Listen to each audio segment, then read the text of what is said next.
primates or whatever, this is a basic assumption in science, and there is no piece of evidence that can go against that. How is that? How would that be? How would that not be evidence against it? You haven't explained anything. You just stated. No. Let me explain why. Okay, go ahead. And this is linked to my previous point, which I was about to make about genetics. So science begins off with methodological naturalism, which is the idea that anything that we look at, we are going to assume there is a natural explanation for it. So when you look at me and you, a blade of grass or Lady Gaga, they're going to assume we're going to have a naturalistic explanation for this. Correct? Do you agree with me so far? I think the answer to that is complicated, so you carry on. Okay, but I'm going to make a blanket statement, you can challenge it afterwards, which is, okay, go on. That is the very crux of the scientific method, methodological naturalism. So, methodological naturalism means that anything a scientist or evolutionary biologist studies, they're going to assume that there has a natural explanation. Because of that, human beings and chimpanzees, or human beings or something, if chimpanzees or primates didn't exist, right? If something else existed, which was, I don't know, whatever, pigs, whatever, right? We would always be linked to something which is non-human, simply because of that assumption of methodological naturalism. So there is no piece of evidence which can go against that foundational assumption of science. Okay, now let me disagree. Okay, fine, that's fine. Let me make one more point, which is this. You're saying genetics has added something new, which is exactly what Aaron Ra was saying, which is why I'm disagreeing with both of you at the moment. Genetics, all it tells you is that you have this particular field, just like all the rest of the fields, in which you have an assumption of homology. That's all you actually have. Now, let me give you some evidence for this. Jonathan Marks, he's an atheist evolutionary biologist, and you can check this out yourself. He believes human chimpanzee history is true. He is an atheist. So for him, foundationally, human beings have to be linked to something else in life. Yet he, in his book, which is published by Oxford University, called Evolutionary Anthropology: A New Introduction, right, an alternative introduction, he says about homology. He says, what has genetics actually taught us from the time of Linnaeus, which is prior Darwin, in terms of genetics? He says absolutely nothing. It can give us new information, but it doesn't change the foundational assumption of homology. Homology is an assumption, and genetics doesn't make it into a conclusion. It is still an assumption, and it will remain an assumption whether you bring out your evidence from genetics or anatomy or biochemistry or the fossil record or linguistics. Okay. So let me respond. I think what Suboor is saying is completely and utterly false. We don't have to assume on naturalism that humans are related to chimps, and I'll explain why. Because there was a popular belief, goes back to the ancient Greeks, I think it was Anaxagoras that came up with it, and it was only disproved, actually same year I think as the origin, I think it was 1859, right, called spontaneous creation. Aristotle believed in this, okay, and it was popular up until the 19th century, where it was considered that species spontaneously were created, out of non-living matter. Right? So on that, now that can be a perfectly naturalistic scenario, okay?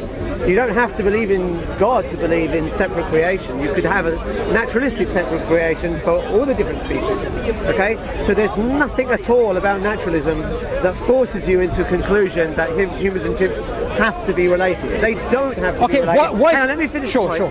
They don't have to be related based off of naturalism. Okay? So naturalism doesn't force you into that conclusion. Sure. But what forces you into the conclusion is the evidence. Okay? That evidence, now notice that Suboor has not really said any specific problem with the evidence other than a general criticism that it's based off of naturalism. But as we've seen... No, I said naturalism and then homology. Okay, but again, you don't have to assume from the outset. You can do a test. The test will tell you. You could say, I start off with the assumption humans and chimps are not related, and then I will look at. You could do that. Okay, right? so tell me. You don't have to. Okay, so tell me this. In fact, just to show you how wrong you are, when the first people started looking for hominid fossils, right? They didn't necessarily assume it was with chimps. Okay, some people thought that the orangutan was the closest, right? And so now, of course, I accepted that would be a naturalistic form, and that's homology too.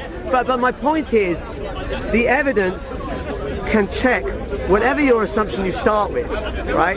The evidence can then update what you start with, right? So the evidence could contradict what your belief that humans and chimps share a common ancestry. Sure. You made 2-3 points. I need to address them now. So let me just you admit that it does start off with an assumption. Okay, what I'm saying previously is... you didn't do that. Okay, what I'm saying is you don't have to start with any assumption. That's fine, but you just admitted right now that you do start with an assumption of homology. Okay. When you say you, what do you mean by you? As an evolutionary biologist or a naturalist or somebody that's looking at this, you start off with the assumption of homology. Okay. If you're an evolutionary biologist, then you will believe in homology. Fantastic. However, and would you start off with it? If you start, it depends what you mean, right? Okay. Let me finish. Let me answer that point. You don't have to start off with this. If you're an evolutionary biologist, you don't have to start with the assumption that humans and chimps share a most recent common ancestor. Would you agree with that? No, I don't. You don't agree? No, I don't agree with that. Because for the first... Okay, you made 2-3 points. And also, as a naturalist, you don't have to even believe in evolution. Okay, but you've said 2-3 points which are unrelated, so I need to dissect each one at a point. Okay, so firstly, when you said, as a scientist, you don't need to start off with methodological naturalism, that's...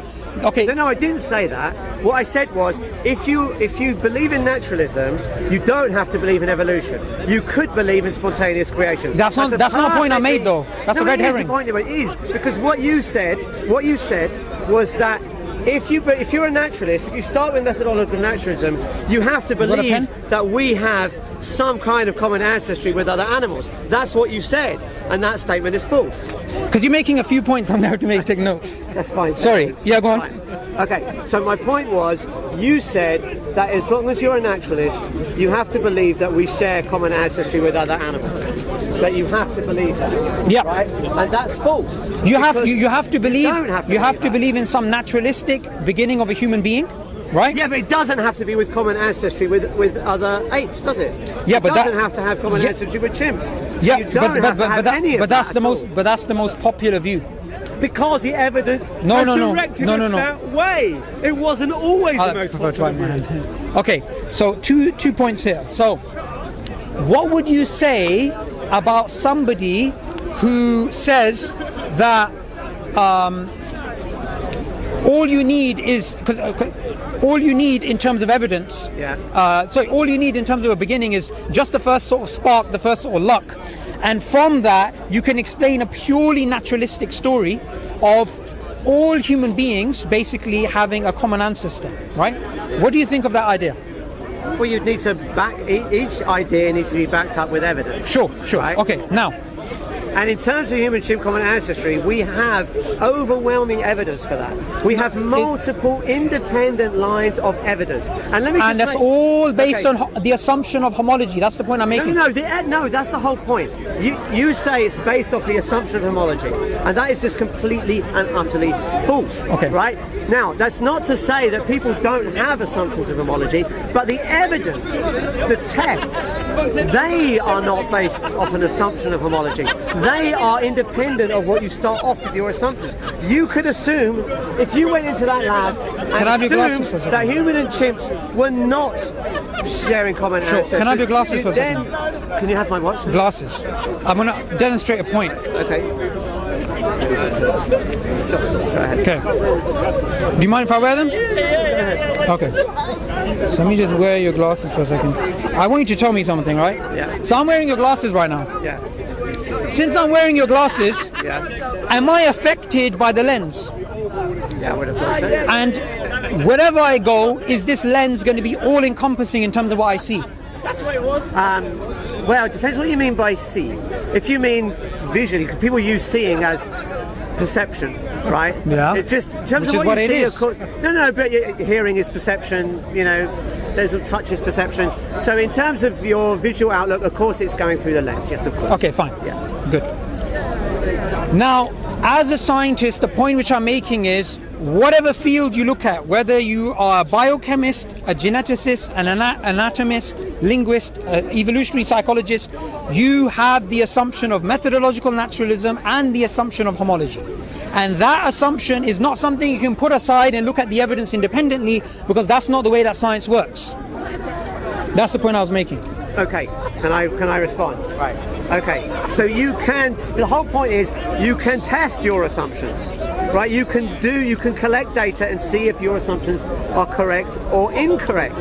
So again, if you look at the genetic data and you say, okay, if evolution is true, NaNoPA must be the youngest of all the pseudogenes. Now that data comes back to you, Okay, gives you an answer, what if- and it doesn't depend on what you started with. Okay, fine. You'll have to explain how it is. Is it just coincidence that NaNoPA is the youngest Okay, pseudogene? Tell me why. Why, if evolution Okay, is not sure. true, why is it? Let me